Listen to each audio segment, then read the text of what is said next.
Well, thanks for the invitation. I'm really honored. There it is. I'm not going to bend down. I'm rather going to walk around. Let me stand here. Yes, I'm really honored to speak with so many great speakers this morning. And what an interesting morning it has been. While all of you were busily drinking tea and eating cookies, I was on the phone to my stockbroker selling my Tesla shares and buying Bitcoin. Thanks, Darby. If it doesn't work out, here's the proof, huh? But so thank you, CGA, for asking me. Sustainability. It's not a word that really stirs the blood, but it is such an important aspect of industries like this. I'm not going to give you a standard talk about sustainability. I'm going to give you a bigger picture view.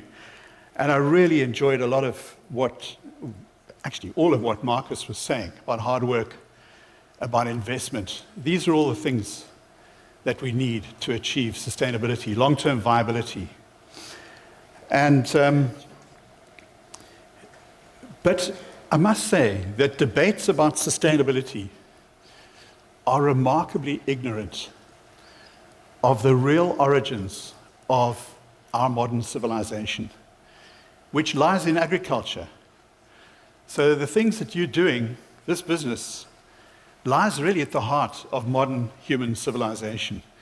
And I'll show you how that works, because if you understand that, and you understand how this came to be, and how we came to be a dominant species on planet Earth, you will understand how tenuous and how fragile is our grasp on our own future. So I'm going to talk just 3 points, just like Marcus, 1 hour each.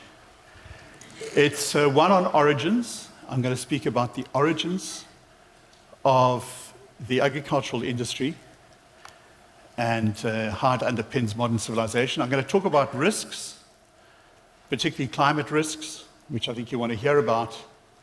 And then I'm just going to sketch some scenarios along the lines of Francis' talk this morning. So let's just start. And you know, I read people like Jared Diamond. I read Yuval Noah Harari and these kinds of people. And maybe many of you do, maybe many of you don't. But I think that this bigger, deeper perspective is an important one. And I hope that I'll be able to make that point. So where do we come from as a modern human species? Our species was born in the Ice Age. We are a species that comes from a cold planet. And we know this because we can trace back our history and relate it to the climate of that time. We're about 250,000 years old, 250,000 years old as a species. And we know what the climate was like because today we can sink cores into the deep ice at the South Pole and on Greenland. And we can drive down to about a kilometer and a half deep in those ice cores. And when you get to the bottom, the ice that you bring up is 800,000 to a million years old. And that ice has captured air from the atmosphere that existed when the snow fell that made the ice. And so we can date that air, we can analyze it. We can tell what the temperature was like, we can tell what the CO2 concentration was like. And that gives us a very deep insight into our planetary behavior. So these ice cores are like time machines. And what they tell us is something quite extraordinary. And the sustainability discussion hasn't really focused yet on this. But what you see is a history, this is an 800,000 year history, of very low CO2 concentrations and cold temperatures. Our planet, on average, has been more than 5 degrees colder than it was before we started burning fossil fuels. That's our history. And you can see the history of Homo sapiens in pink there, about 250,000 years old. For most of that time, we were not a dominant planetary species. The human species really existed on the edge of extinction. And you should be asking yourself a question. How is it that we became what we are today? We're a planetary dominant species. How did that happen if we struggled for so long? And that's a really, really important thing to understand. Because if you see right on the right-hand side of that temperature graph, you see the temperature rises and the CO2 rises naturally. And the world's climate stabilizes in a relatively warm state. And the CO2 concentration rises, and that drives the evolution of agriculture. It's the trigger, it's the switch, the evolution of agriculture that switches on the very rapid development of us as a modern species. And we know this because the archaeologists who do some useful science have discovered how agriculture arose in the Middle East, in the Levant. And they can figure it out by looking at stone tools which indicate that people are harvesting cereal crops for the first time. And that only happens about 10 to 9,000 years ago. That's when agriculture really, really starts. We have a very, very good bead on this. This is very well understood. So you can see an animal bone or a piece of wood with these sickle stone tools inserted into it, and that indicates to us when agriculture really started. And it's associated with a 30% rise in CO2, a warming planet, and we see agriculture kick off in the Near East, China, in the Americas, and Central Africa, where we domesticate cattle in the Sahara. Interesting. A green Sahara 4,000 years ago. Why is the CO2 so important? Well, it's because as CO2 rises, it fertilizes the growth of many crop species.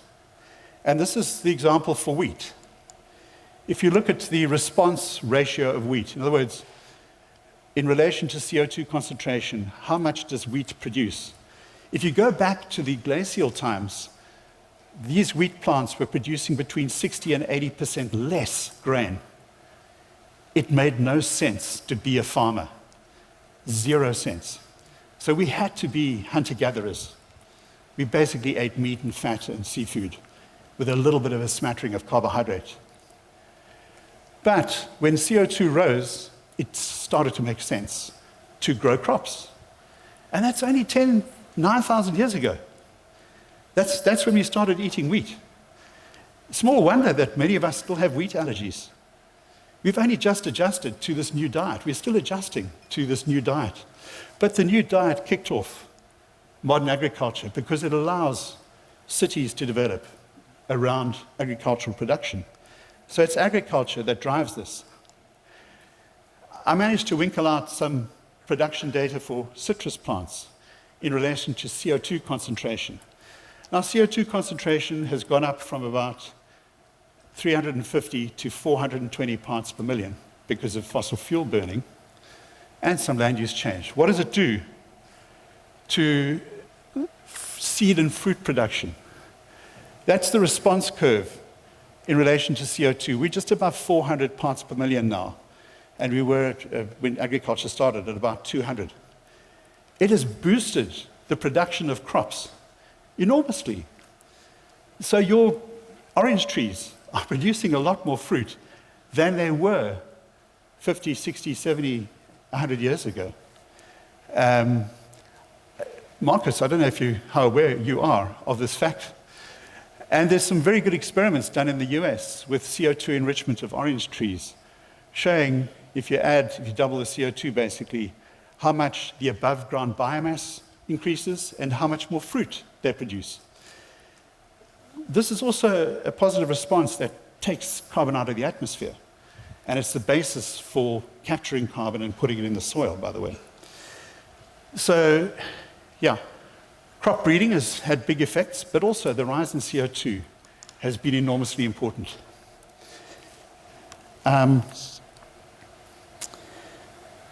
So we had a period of time. I'm now looking at thousands of years. I know France went back about 60 years.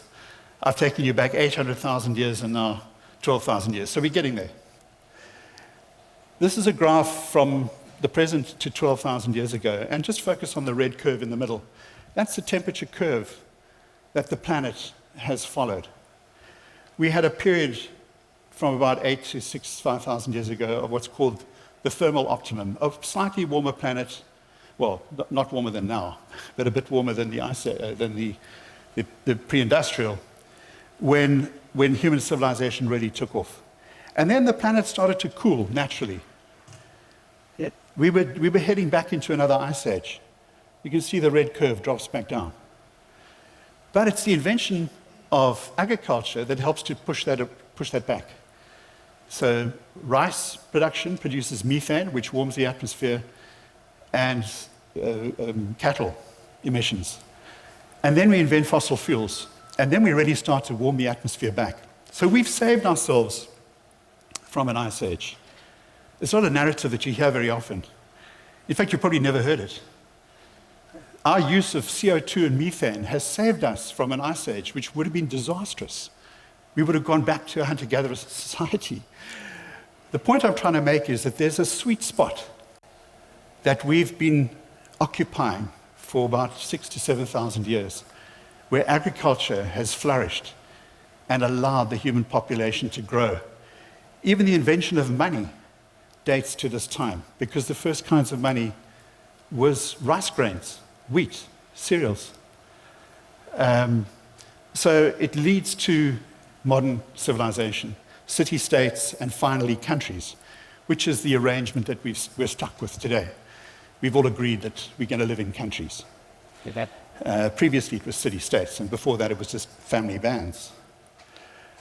So it's important that we do not warm ourselves too far out of this sweet spot, because if we do, it's going to cost us. Because the warmer it gets, the higher the cost of adaptation. And we will see effects like greening, which may be partly related to climate change, because these bugs are able to spread more widely the hotter the planet gets and the more energetic the planet becomes. So that's a big issue. How are we going to stay in the sweet spot? Very, very important. And what happens if we don't? Yeah. So just to give you another perspective on agriculture, where does agriculture sit in a map of the world? Where do we sit as a species? This is a map of the world, but not in latitude and longitude. It is a map of the world in terms of mean rainfall and mean annual temperature. So we've taken all the points of the terrestrial planet and plotted it into this kind of a map. It's a map of the world, a slightly different one from what you're used to seeing. And what that point map shows you is where's the space available for human society? And you can see that there's a lot of cold, dry areas, and then it widens up, and then there's quite a wide range of warmer parts of the world, and some of them are wetter. That's basically the shape of the planet in terms of mean annual temperature and rainfall. And so where does agriculture sit? Well, we've got to think about two things: production, which is temperature, rainfall, and fertility, soil. And if you map soil fertility and production onto the same axes, you find that soil fertility is highest in the drier areas. And that's because in high rainfall soils, the nutrients get leached out. So if you go into the really high rainfall, like the tropical forests, the soils are very poor because the rainfall is high, but the plant production can be very high. So we've got these two poles, which are really critical for agriculture. Where do we sit? Our niche as a species is in the middle of these two constraints, and it's largely because of agriculture. I'm going to show you how that works. So this is a paper that looked at plotting the human niche 6,000 years ago, before we had any real serious agriculture. We had a lot of hunter-gatherers. So you can see human population was spread quite broadly. 500 years ago, before the invention of the tractor and other technology, you can see that the human population really focuses in on a certain area, which is perfect for agriculture. And then today, we've expanded out again. And we've done it through the use of technologies, some of which you saw in Marcus's talk. And it's related to where our crops grow, where our livestock is, and it's also related to GDP. So economic development and economic behavior is directly linked to agriculture. I think agriculture falls off from the discussion because it's seen as such a fundamentally basic thing, and it's kind of easy to do, but it's really not. It lies at the heart of everything. So the story of agriculture really is a story of irrigation and fertilization. Because if you want to expand the niche and do agriculture more broadly, you've either got to fertilize the nutrient-poor soils or you've got to irrigate the dry soils. And it's true, is it not? Fertilization, irrigation, fundamental to what we're doing. And that has allowed us to grow our crop areas, our livestock areas, and our GDP. So I think that's a really, really important thing to understand, because the sustainability of the entire human population is dependent on understanding big agriculture. We're not going to survive as a species on small-scale agriculture. That's yesterday's news, I think. We can only survive with high tech. This has become a high-tech industry. And that's why we get these really big extensions to our niche. All right. But what have we done in the process of growing agriculture like this? Well, we've changed the nature of the planet fundamentally. We can call planet Earth planet farm, really, in a way. Because if you look at this graph, it shows you how much biomass was on the planet 100,000 years ago in mammals, animals like us. 100,000 years ago and 10,000 years ago.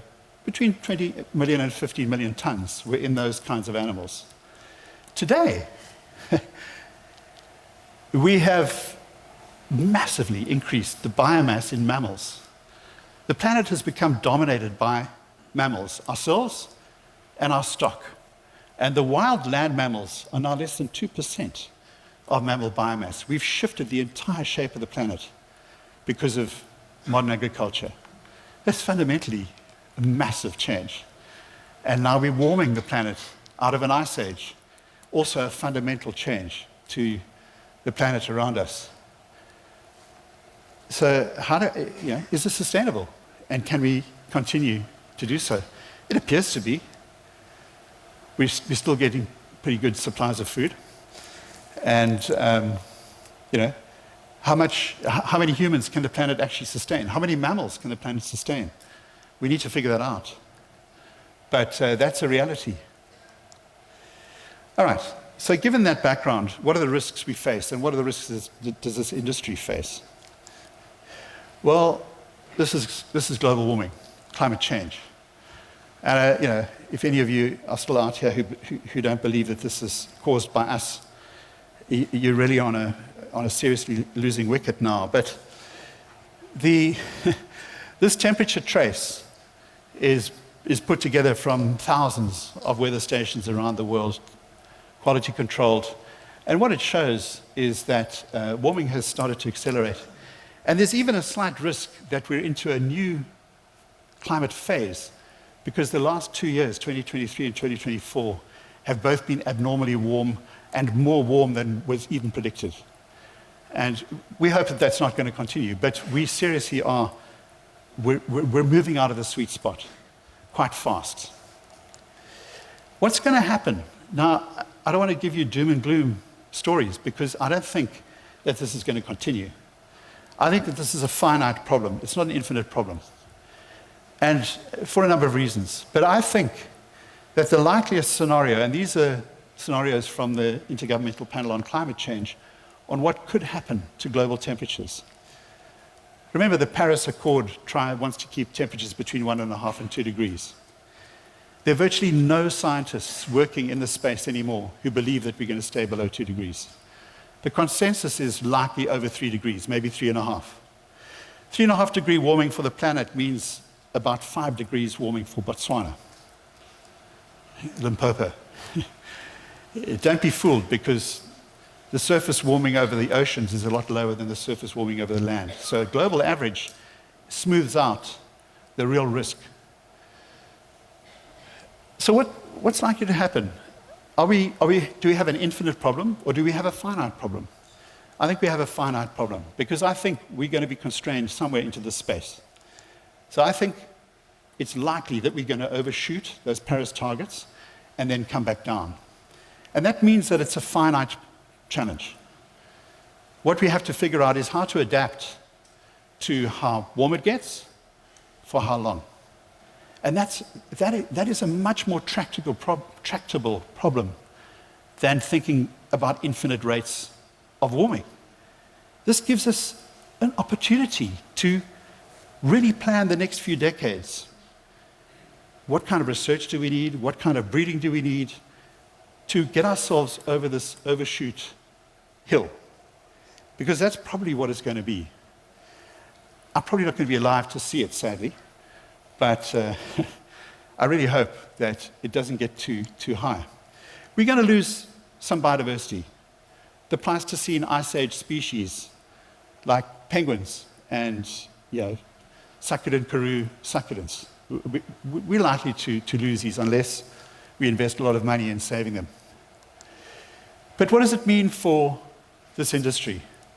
And I just want to give you a few risks that need to be thought about. I did Google around to try and find out if there'd been any modeling done for the citrus industry in South Africa. And I couldn't find a single thing. Maybe I didn't look hard enough. So no graphs of optimal citrus growing areas in relation to temperature change, rainfall change. Doesn't seem to be there. And a lot of the other agricultural industries have done this. So if it's not there, you should think possibly about starting to look at that. So on the supply side, there are risks, and on the demand side, there are risks. I'll explain what I mean by that. So on the supply side, it's really about where are the optimal growing areas going to be? And are the current optimal growing areas for this industry going to shift? And how fast? Because you're making investments when you plant these trees of a decade or more. So you need to look that far into the future. And that's going to be strongly affected by how much over the limit we go. So if we hit 1.5 degrees, I've just shown you a graph, a map of Africa with heat waves under 1.5 and under 3 degrees. You can see there's a really big difference. So by keeping the temperatures below 2 degrees, we avoid an enormous amount of risk to industries like this. Marcus's talk showed those shocking pictures of citrus plants dying because of heat stress. Heat waves are already here, and they're going to get worse before they get better again. That means adaptation. And if you look at where the industry's located, it's somewhat protected from the heat wave areas, but there are other risks. Extreme events, like heat waves, but also flooding and drought, are important. Pests and diseases, this greening thing sounds absolutely terrifying. But a warmer world offers more opportunity for insects to reproduce faster. Because if an insect just concludes one more life cycle in its growing time, it can escalate its population size exponentially. So what are those critical thresholds beyond which insects are going to start to really run away? I think this is hugely underappreciated. There's virtually no research on predicting this. And I think it needs serious attention.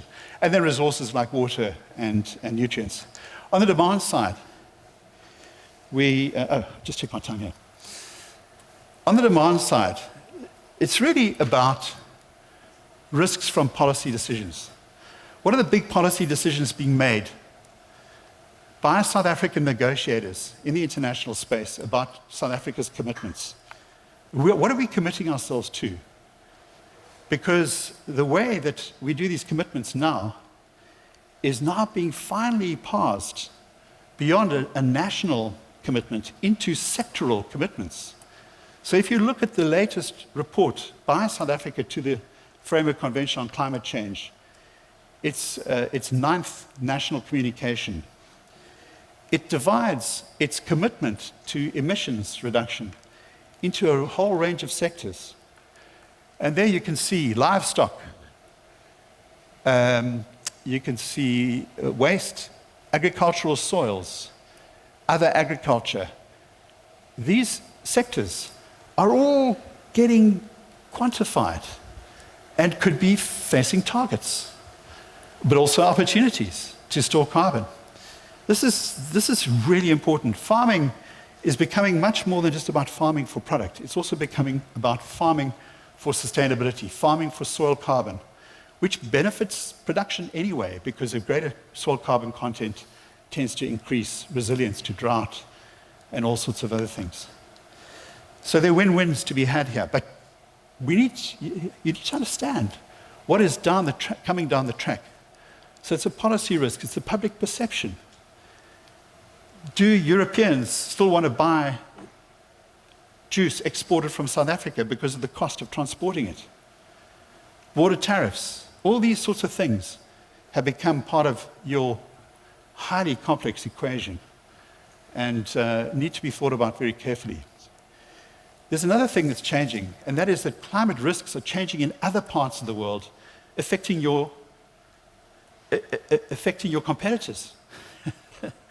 So that's did they give me 45 minutes to start with or 30? 40. Okay. It says I've got 3 minutes left here. Okay, good. All right. So one of the problems I find in this government policy is that the leading department is Department of Rural Development, Agriculture and Land Reform, not Department of Agriculture. So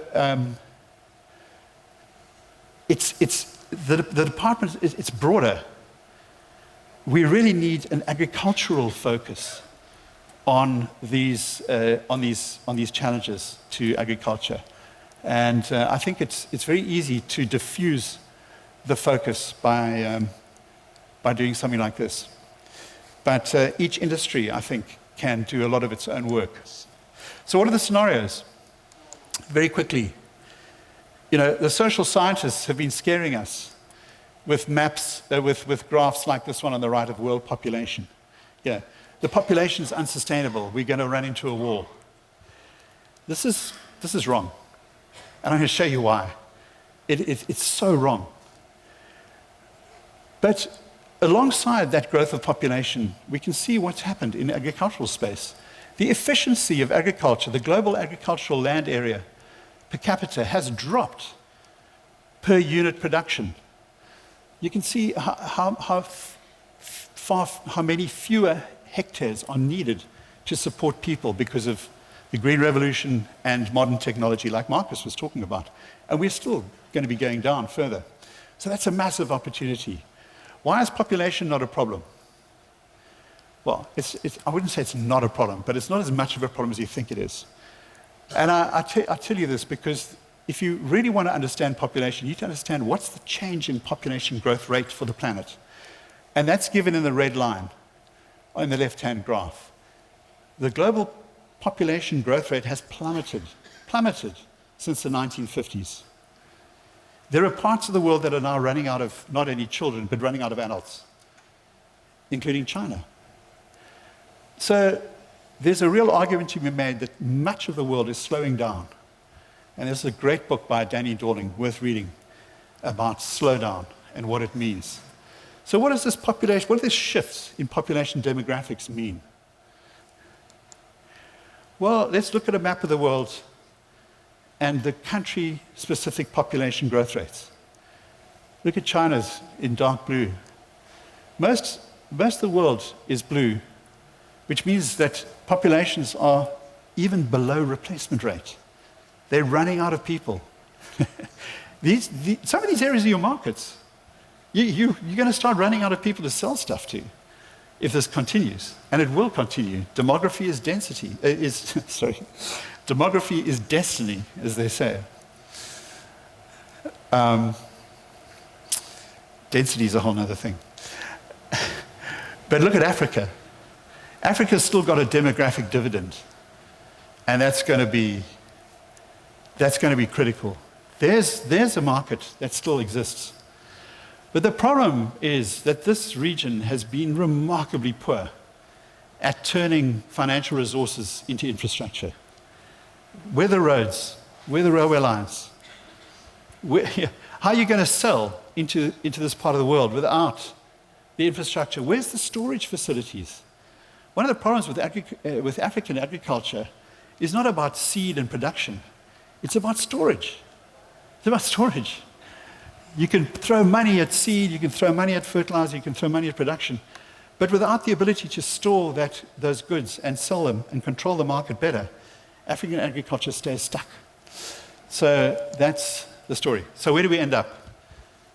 A couple of scenarios, given this overshoot idea.